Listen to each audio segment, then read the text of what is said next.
Tonight after they say this man, 37-year-old Arturo Reyes Garcia, went after them with a screwdriver. We're told it started on campus at a hospital near 40th Street in Bell late last night. Police say Garcia forced his way into a medical facility there and charged its staff members. 2 nurses were also hurt in this confrontation. The man took off, police catching up with him down the street. That's where officers there were hurt. All the victims are okay, we're told. Garcia now charged with aggravated assault on a police officer and also medical staff. He was shot because he refused to give up one of his only possessions. Police telling us a homeless man is dead tonight. A suspect demanded the man's bike before pulling the trigger. This all happening near 83rd Avenue and Indian School early this morning. That suspect then taking the bike and riding off. Unfortunately, with the weather, we can't have the air unit up, but we are scouring the neighborhood for the suspect. The bike described as a BMX style. The suspect, a man in his 20s, last seen wearing a dark hoodie and striped blue and gray shorts. You can contact Silent Witness and remain anonymous.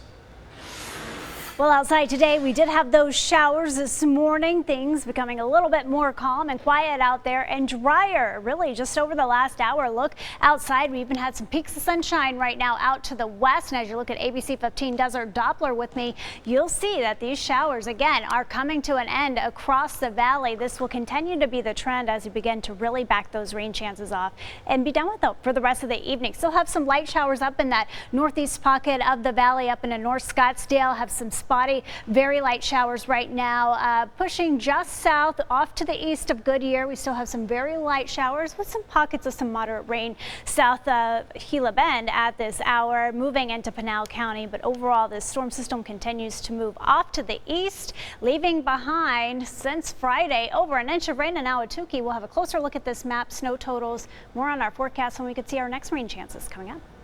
New at 5, several of our own APS workers now heading to California to help restore power to thousands after a recent round of dangerous storms there. A crew of 35 was sent off this morning.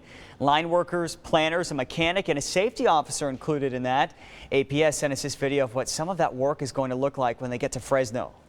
It's in an area that they are not familiar with. You're dealing with adverse weather conditions. Their equipment may be a little bit different than APS's. So that's why we took our best journeymen, linemen out there, as well as safety consultants, planners, and leadership to make sure that they're doing it in a safe and efficient manner. The crew is scheduled to arrive Tuesday morning and will be there at least through next weekend.